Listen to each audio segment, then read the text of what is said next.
Hi hello నమస్తే welcome to social post TV. నేను మీ anchor పప్పు. ఈ రోజు మనతో స్పెషల్ గెస్ట్ ఉన్నారండి. ఆ గెస్ట్ ఎవరు కాదు, ప్రకృతి వనం ప్రసాద్ గారు మనతోని ఉన్నారు. ఆయన కొన్ని మనకు ఫుడ్ హ్యాబిట్స్లో ఎలాంటి చేంజెస్ ఉండాలి, ఎలాంటి పదార్థాలు వాడితే హెల్తీగా ఉంటామో సార్ని కనుక్కొని తెలుసుకోవడానికి ప్రయత్నిద్దాం. నమస్తే సార్. నమస్తే. అండ్ రోజుకి ఆహారం ఎన్నిసార్లు తీసుకోవాలి, ఎలాంటి పద్ధతిలో తీసుకోవాలి సార్? ఇప్పుడు మనము న్యూట్రిషన్ బాగా శక్తివంతమైన ఫుడ్ ఒకసారి ఫుల్గా తింటే చాలు. అందుకే పెద్దవాళ్ళందరూ ఒకసారి తింటే యోగి అన్నారు. అంటే ఒకసారి నూడిల్స్ తినేది కాదు, 2 minutes నూడిల్స్, ఇడ్లీ దోశ కాదు. న్యూట్రిషియస్ ఫుడ్ మంచి సాయిల్లో పెంట పొగులు వేసి, ఆవు పేడ, మూత్రం ఇవన్నీ వేసి, జీవామృతం వేసి, ఘనజీవామృతం వేసి, జనుము జీలగలు దున్ని సాయిల్కి బాగా భోజనం పెట్టి దాంట్లో నుంచి వచ్చిన ఆహారాన్ని ఒకసారి తింటే చాలు. అందులోన హై ఫైబర్ కంటెంట్ అంటే పీచు పదార్థం ఎక్కువగా ఉండే కొర్రలు, సామలు, ఆరికలు ఇలాంటి వాటితో మీరు ఇడ్లీలు, దోశలు, ఉప్మా ఏం చేసుకున్నా టేస్టీగా చేసుకోవచ్చు. మీకు తినక ఆకలి కాదు. ఎందుకు? దాంట్లో ఉండే పీచు పదార్థం ఫైబర్ 8 to 12% ఉంటుంది కాబట్టి కార్బోహైడ్రేట్స్ అరుగుతాయి, ఎనర్జీ వస్తుంది, ఫైబర్ అడ్డపడుతుంది, మళ్ళా కార్బోహైడ్రేట్స్ అరుగుతాయి. అట్లా మీకు 6 to 8 hours ఆకలి కాకుండా ఉంటుంది. అందుకే ఒకసారి తింటే యోగి అన్నారు. సో ఒకసారి తిని కూడా మీరు ఆకలి కాకుండా పని మీద కాన్సన్ట్రేషన్ చేయగలిగిన ఫుడ్ రైట్ ఫుడ్.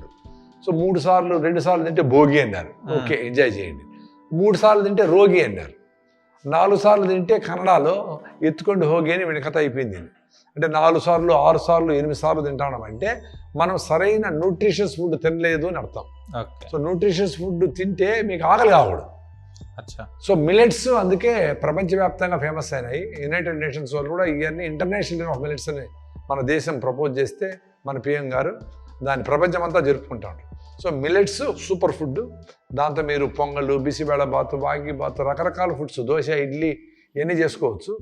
ఇవి చేసుకొని పొద్దునే తినండి. పొద్దునే లేస్తున్న అందరూ రాగి జావ తాగండి. ఈ మిల్లెట్ ఫుడ్ బాగా తినేసి మధ్యాహ్నం మీకు ఆకలిస్తే సీజనల్ ఫ్రూట్స్ తినండి. ఈ సీజన్లో సీతాఫలంకాయలు బాగున్నాయి, కమలాకాయలు ఉన్నాయి, ఆరెంజెస్. ఇంకో సీజన్లో పనసకాయలు ఉంటాయి. వీటికంటికి మందులు కొట్టరు. పనసకాయలకి, సీతాఫలంకాయకి, అల్లనేటికాయలకి, జామకాయలు, వెలక్కాయలు, ఇవన్నీ సూపర్ ఫుడ్స్.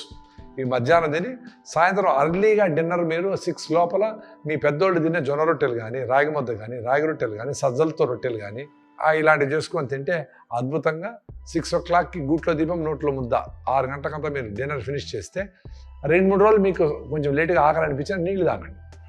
తర్వాత మీ బాడీ బాగా అడ్జస్ట్ అయిపోయి మంచి నిద్ర వస్తుంది. మీరు పడుకునేటప్పటికీ భోజనానికి మధ్యలో 2 hours 3 hours గ్యాప్ ఉండాలి. అట్లనే చెప్పి మీరు 10కి తిని 1 o'clock పడుకోకూడదు. 6కి తినేసి, 7కి తినేసి 9-10 కంతా పడుకునేట్టుగా ప్లాన్ చేస్తే మీ ఆరోగ్యం బాగుంటుంది. Okay sir. ఇప్పుడు మనము న్యూట్రిషన్ బాగా శక్తివంతమైన ఫుడ్ ఒకసారి ఫుల్గా తింటే చాలు. అందుకే పెద్దవాళ్ళందరూ ఒకసారి తింటే యోగి అన్నారు. అంటే ఒకసారి నూడిల్స్ తినేది కాదు, 2 minutes నూడిల్స్, ఇడ్లీ దోశ కాదు. న్యూట్రిషియస్ ఫుడ్ మంచి సాయిల్లో పెంట పొగులు వేసి, ఆవు పేడ, మూత్రం ఇవన్నీ వేసి, జీవామృతం వేసి, ఘనజీవామృతం వేసి, జనుము జీలగలు దున్ని సాయిల్కి బాగా భోజనం పెట్టి దాంట్లో నుంచి వచ్చిన ఆహారాన్ని ఒకసారి తింటే చాలు. అందులోన హై ఫైబర్ కంటెంట్ అంటే పీచు పదార్థం ఎక్కువగా ఉండే కొర్రలు, సామలు, ఆరికలు ఇలాంటి వాటితో మీరు ఇడ్లీలు, దోశలు, ఉప్మా ఏం చేసుకున్నా టేస్టీగా చేసుకోవచ్చు. మీకు తినక ఆకలి కాదు. ఎందుకు? దాంట్లో ఉండే పీచు పదార్థం ఫైబర్ 8 to 12% ఉంటుంది కాబట్టి కార్బోహైడ్రేట్స్ అరుగుతాయి, ఎనర్జీ వస్తుంది, ఫైబర్ అడ్డపడుతుంది, మళ్ళా కార్బోహైడ్రేట్స్ అరుగుతాయి. అట్లా మీకు 6 to 8 hours ఆకలి కాకుండా ఉంటుంది. అందుకే ఒకసారి తింటే యోగి అన్నారు. సో ఒకసారి తిని కూడా మీరు ఆకలి కాకుండా పని మీద కాన్సన్ట్రేషన్ చేయగలిగిన ఫుడ్ రైట్ ఫుడ్. సో 2 సార్లు తింటే భోగి అన్నారు. ఓకే, ఎంజాయ్ చేయండి. 3 సార్లు తింటే రోగి అన్నారు. 4 సార్లు తింటే కన్నడలో ఎత్తుకోండి హోగి అని వెనకత అయిపోయింది. అంటే 4 సార్లు, 6 సార్లు, 8 సార్లు తింటామంటే మనం సరైన న్యూట్రిషియస్ ఫుడ్ తినలేదు అని అర్థం. సో న్యూట్రిషియస్ ఫుడ్ తింటే మీకు ఆకలి కాకూడదు. సో మిల్లెట్స్ అందుకే ప్రపంచవ్యాప్తంగా ఫేమస్ అయినాయి. యునైటెడ్ నేషన్స్ వాళ్ళు కూడా ఇవన్నీ ఇంటర్నేషనల్ డే ఆఫ్ మిల్లెట్స్ అని మన దేశం ప్రపోజ్ చేస్తే మన పిఎం గారు దాన్ని ప్రపంచమంతా జరుపుకుంటాడు. So millets super food. దాంతో మీరు పొంగళ్ళు, బిసిబేళ బాతు, వాగి బాతు, రకరకాల ఫుడ్స్, దోశ, ఇడ్లీ ఇవన్నీ చేసుకోవచ్చు. ఇవి చేసుకొని పొద్దునే తినండి. పొద్దునే లేస్తున్న అందరూ రాగి జావ తాగండి. ఈ మిల్లెట్ ఫుడ్ బాగా తినేసి మధ్యాహ్నం మీకు ఆకలిస్తే సీజనల్ ఫ్రూట్స్ తినండి. ఈ సీజన్లో సీతాఫలంకాయలు బాగున్నాయి, కమలాకాయలు ఉన్నాయి, ఆరెంజెస్. ఇంకో సీజన్లో పనసకాయలు ఉంటాయి, వీటికంటికి మందులు కొట్టరు. ఆ, పనసకాయలకి, సీతాఫలంకాయకి, అల్లనేడికాయలకి, జామకాయలు, వెలక్కాయలు, ఇవన్నీ సూపర్ ఫుడ్స్.